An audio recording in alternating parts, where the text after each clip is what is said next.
आप सभी को मेरा श्री गौरी शंकर सीताराम राधे श्याम। श्री गौरी शंकर दरबार में मैं सुयश अग्रवाल आप सभी का स्वागत करता हूं। सभी को प्रणाम नमस्कार और सभी को प्रेम भरे हृदय से वंदन।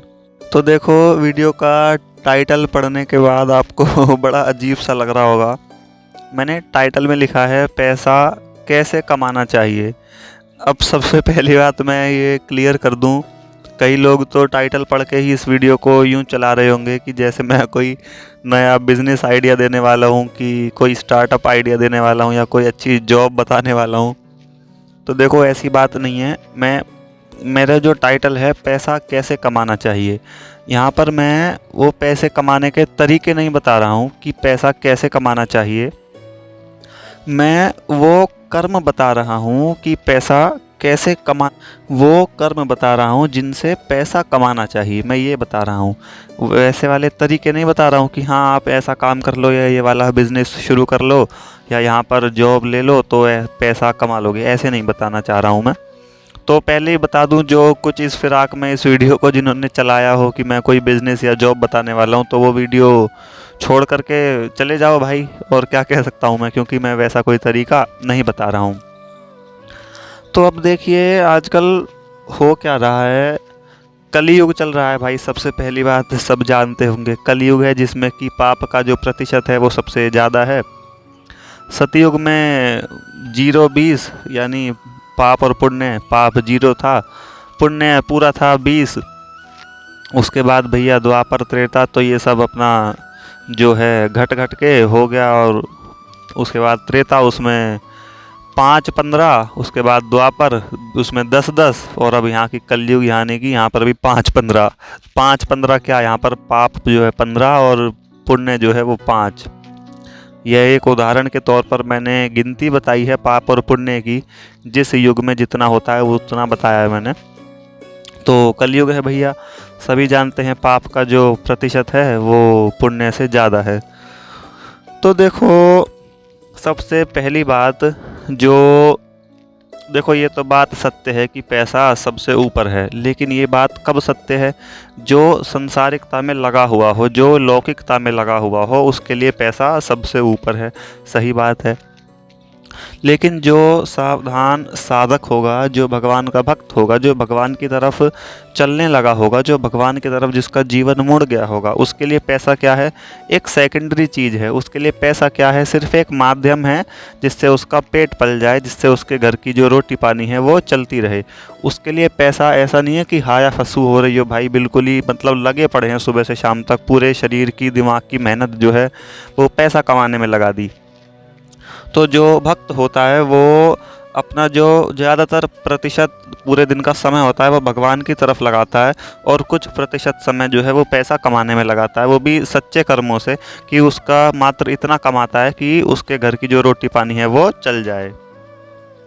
तो जैसे कि कई भक्त हैं, परमेष्ठी दर्जी, मणिदास, माली, रघु केवट, ये सब मछली बेचा करते थे।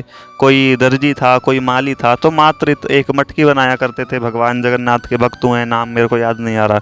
तो मात्र वो इतना करते थे कि अपने जो रोज़मर्रा की दिनचर्या की रोटी पानी चल जाए।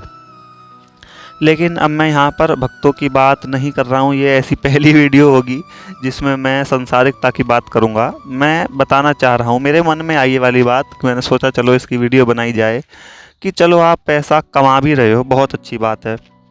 मैं तो नहीं कह रहा कि भाई गरीब रहो, लखपति बन जाओ, करोड़पति बन जाओ, खरबपति बन जाओ। और मेरी भी इच्छा है खुद मैं भी बन जाऊँ भाई, मैं आपको थोड़ी ना ज्ञान दे रहा हूँ, ये बातें सब मेरे ऊपर भी लागू होती हैं। लेकिन किस तरीके से? तो कलयुग चल रहा है, आजकल लोग जो हैं वो धन कमाने में लगे हुए हैं भाई, बड़े ज़बरदस्त लगे हुए हैं। चलो बहुत अच्छी बात है। अब आप सोचो, धन नहीं कमाएंगे तो भाई रोटी पानी कैसे चलेगा, हमारा गुजारा भत्ता कैसे होगा? क्योंकि आजकल सब कुछ पैसे से है। तो बिल्कुल सही बात है, देखो धन तो कमाना ही पड़ेगा। भगवान ने ऐसा तो कहा नहीं है कि सब कुछ छोड़ छाड़ करके मेरे लिए जंगलों में आकर के बैठ जाओ और अपनी बीवी बच्चों को घर पे छोड़ दो, सब भूखे मरते रहें, बिल्कुल भी परिश्रम मत करो, धन मत कमाओ। तो भगवान ने देखो ऐसा तो कहा नहीं है। भगवान ने कहा है कि मेरी भक्ति भजन पूजा पाठ भी करो और अपना धन भी कमाओ। लेकिन किस तरीके से, बात यह है मैंने टाइटल क्यों डाला है पैसा कैसे कमाना चाहिए, मतलब कौन से कर्मों से कमाना चाहिए। मैंने ये नहीं बोला पैसा नहीं कमाना चाहिए, बिल्कुल कमाना चाहिए, लेकिन कैसे। अब देखो धन कमाने के लिए होता क्या है आजकल, बहुत झूठ, बहुत ज़्यादा छल, बहुत ज़्यादा कपट, यही सब चल रहा है। और दूसरे लोगों की जो मनुष्य होता है वो पैसा कमाने के लिए दूसरे लोगों की आत्मा को सताता है। यानी जो कमा रहा है वो कुछ ऐसा छल करेगा दूसरे आदमी के प्रति जिससे वो पैसा तो कमा लेगा लेकिन दूसरे आदमी का दिल जो है वो बड़ा दुख जाएगा। तो इसका परिणाम स्वरूप इसको क्या होता है, जो जिसने कमाया है उसके मन को फिर भी शांति नहीं मिलती, सुख नहीं मिलता, संतुष्टि नहीं होती। भाई धन कमा लिया, चलो अब बंगला चाहिए, बंगला आ गया, चलो भाई अब हीरा मोती चाहिए, गाड़ी चाहिए, बाइक चाहिए, अपना जो है कामनाएं जो हैं उसकी वो चलती चली जाती हैं, चलती चली जाती हैं। भगवान ने कहा है इसी बात पर कि भाई आग में घी डालोगे तो क्या वो बुझ जाएगी, वो तो बढ़ेगी ही।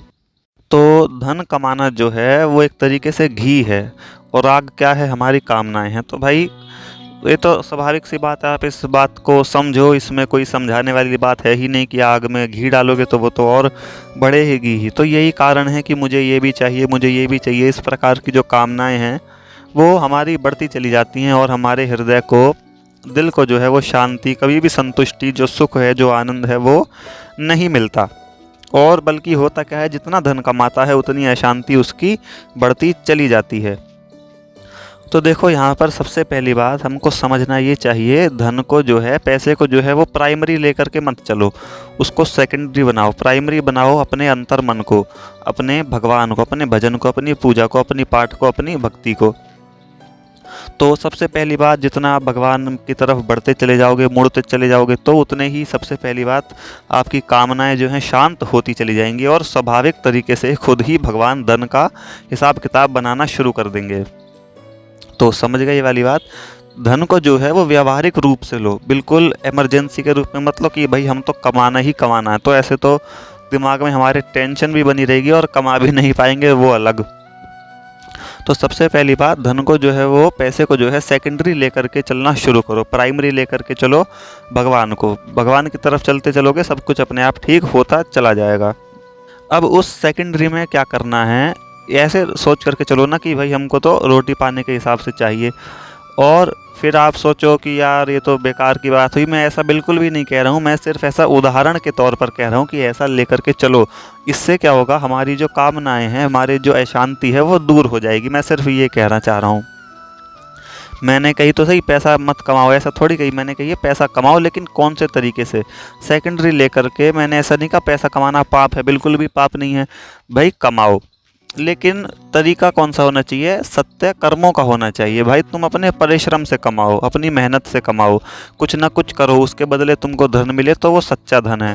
मेहनत करके कमाओ, और किसी को किसी माध्यम से भी धन मिलता है, सबकी अलग अलग फील्ड होती है। देखो अब मुझे इस बारे में ज़्यादा जानकारी तो है नहीं कि मैं कौन सी फील्ड का नाम लूँ, लेकिन किसी भी फील्ड में हो तुम, तो जैसे होता है ना, एक तरीके से घूस मान लो, रिश्वत मान लो।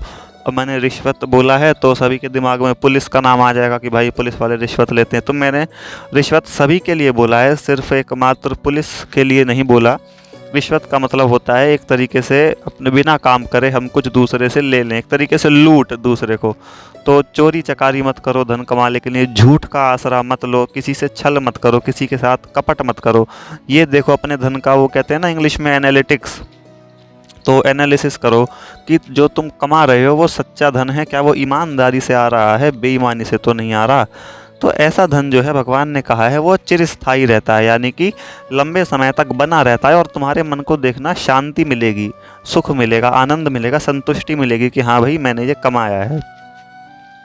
और उसके बाद क्या करना है भाई, धन कमा लिया तो थोड़ा सा उसका सदुपयोग कर दो। तुम जितनी तुम्हारे अंदर सामर्थ्य है उतना थोड़ा सा दान दे दो, या नहीं भी दे सकते तो किसी को कुछ खिला दो, किसी को पिला दो, जानवरों को कर दो, किसी आदमियों को नहीं कर सकते तो गायों को रोटी दे दो, चिड़ियाओं को दाना डाल दो, और कुत्ते को दूध पिला दो। भाई काफ़ी सारे काम होते हैं। तो उस धन को जो है वो थोड़ा सा सदुपयोग में भी लाओ, तो इससे क्या होगा, वो धन कमाना भी हमारा अच्छा कर्म बन जाएगा और हमको आगे जा कर के अच्छा फल दे करके जाएगा। तो चलिए खैर, मेरी इस वीडियो का विषय इतना ही था। मैं मुख्यतः ये बताना चाह रहा था कि धन कमाना पाप नहीं है, पैसा कमाना पाप नहीं है, बिल्कुल भी पाप नहीं है, बहुत अच्छी बात है। क्योंकि जब पैसा होगा जब ही हम कुछ ना कुछ इस दुनिया में कर सकते हैं। मैं सिर्फ ये बताना चाह रहा था कि अपने मतलब दिल दिमाग पर पैसे को लेकर के टेंशन ना लेकर के भगवान की तरफ यदि हम उस चिंता को लगा देंगे तो ज़्यादा अच्छा होगा। पैसे को सेकेंडरी चीज़ लेकर के चलें, और दूसरी बात उस सेकेंडरी में भी कैसे लेकर के चलें, बेईमानी ना हो पैसा कमाने में, किसी के साथ झूठ ना हो, किसी के साथ छल ना बने, किसी के साथ कपट ना हो, किसी का दिल दुखा करके मतलब वो पैसा कमाया ना जाए। मैं ये बताना चाह रहा था। और यदि देखो ऐसा होगा तो आपके सामने उदाहरण है ही भाई, मतलब जो जो ऐसे कमाएगा ना तो उसका धन ही बचा रहेगा, ना ही उसको कुछ शांति ही मिलेगी। उसके दिल में जो है एक कहते हैं ना सिकुचन सिकुचन सी कचोट कचोट सी लगी रहेगी कि हाँ ये मैंने क्या करा। लेकिन वो फिर भी अपनी कामनाओं में अंधा व्यक्ति ऐसे बेईमानी करते करते धन कमाता ही चला जाता है, जिसका परिणाम क्या होता है, उसको बड़े भयंकर कर्मों का वो भागी बन जाता है, पाप का, और अंत में जाकर के उसको दंड भुगतना पड़ता है। तो बस मैं यही कहना चाह रहा था कि पैसे कमाने पर अपनी ईमानदारी का हम यदि ध्यान रखेंगे तो बहुत ज़्यादा अच्छा होगा। और शुरुआत में भगवान परीक्षा भी लेंगे, भाई हम बड़ी मेहनत करेंगे लेकिन हमको उतना नहीं मिलेगा, लेकिन बाद में क्या होता है, भगवान उससे दुगना सूद समेत देते हैं। वो कहते हैं ना, सोने की लंका को छोड़ करके विभीषण जो है, भगवान समंदर के किनारे थे भाई, पर्णकुटी में बैठे थे, तो क्या तुम्हारे अंदर ताकत है सोने की लंका छोड़ करके तुम पर्णकुटी वाले के पास चले जाओगे? यदि चले गए तो पता है ना क्या होगा, लंकाधिपति महाराज विभीषण। बाद में क्या कहा गया उनको, लंकाधिपति विभीषण। जिस लंका को तुम छोड़ करके आए हो उसी के तुम राजा बना दिए जाओगे। तो इसको कहते हैं भगवान की लीला, इसको कहते हैं भगवान की परीक्षा। वो चेक करते हैं क्या तुम ऐसा कर पाओगे। तो भगवान देखो परीक्षा जरूर लेंगे, लेकिन बाद में जो है हमारे उस परीक्षा का फल जो है, हमारे अच्छे कर्मों का फल जरूर देंगे। तो चलिए फिर सभी को आनंद मंगल सहित श्री गौरी शंकर सीताराम, राधे श्याम।